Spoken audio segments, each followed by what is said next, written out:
Tanong ni Tito Conan Edogawa, nasa 90% na ROI ko, i-hold ko lang ba or stop loss? Hindi po stop loss ang gagamitin nyo, trailing stop. Meaning to say, kung 90% na yan, wag mo na pong ibalik yung kabuuan ng 90% profit mo sa market. You have to use trailing stop. Pwedeng ang gawin nyo po, pag bumaba ng 10 or 20%, let's say, yung 90, naging 70%, mag-set ka na ng trailing stop doon. Kunin mo na yung 70. Pag hindi tinamaan yung 70, umakyat pa, let's say, naging 110. Lagay mo yung stop mo sa 90. Trailing stop, iakyat mo yung stop mo sa 90. Kung hindi tinamaan yung 90, umakyat pa from 110, naging 200%.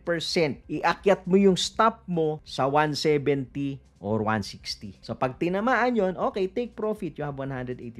Most common mistakes ng mga trader, no? Binabalik lahat ng gains nila sa market, minsan kasama papuhunan dahil matigas ang sell button. Yan. Tito Moves yan. Follow and like for more updates.